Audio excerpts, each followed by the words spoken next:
What's good, guys?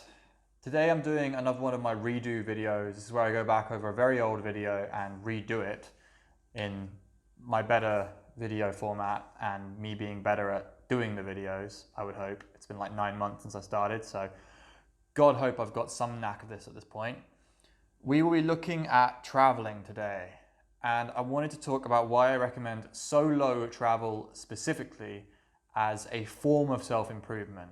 And I don't know if I viewed it this way when I decided to go traveling the first time. I think I viewed it more as an escape and an alleviation of some extreme boredom I was facing. I was in the corporate world doing a job that I fucking hated and banging my head against a brick wall for minimal increases in pay and an opportunity to get to like middle class salary and be very comfortable and get a mortgage, get a wife, get some kids. That whole fucking bullshit ladder dream that you're sold when you're at university and all they want to do is get their stats up by getting you a job.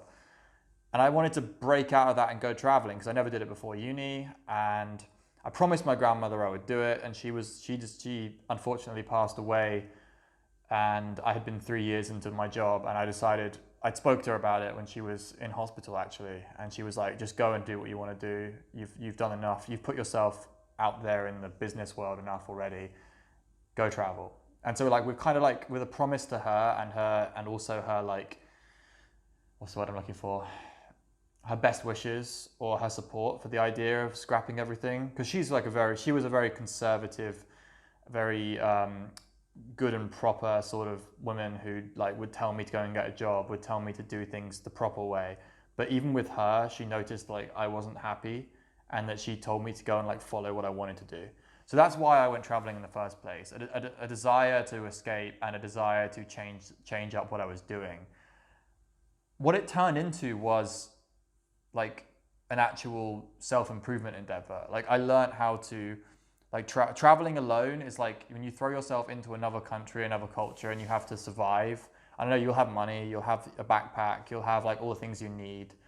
But it's like, it is a thing. Like it is from someone who's like never really lived like moving from one place to another all the time. It's something you have to learn how to do. You have to start taking risks. You have to start planning how you're going to move. You have to start planning where you're going to sleep every night, all that stuff. You have to make sure you're not homeless for any stretches of it. And I have slept in a few bus stations. Not as good as Passion Unchained. He's got some crazy stories of being homeless in Colombia. But I've slept in a few bus stations. But yeah, it's been like one crazy long journey, my whole traveling adventure. It's been like 3 years almost, and it was only stopped because of COVID. What the point I want to get to is that I recommend it to guys who are young guys especially. Older guys can, but older guys, like you generally have more responsibilities, you have more holding you down, you have more roots. If you're young, like if you're 18 or if you're 21, 22, that kind of age, I think you should go traveling. I think younger guys should go and travel and see the world.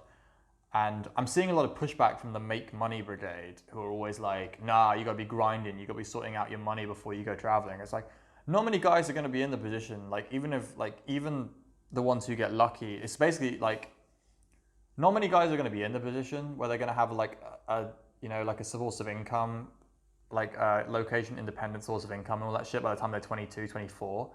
Like if you're 29 and that's when you start traveling, I feel like you've missed a trick when you were younger, when you still have like the energy and the enthusiasm to go off and travel a bit more. I don't want guys to put it off. I want guys to go and get a taste for it when they're younger.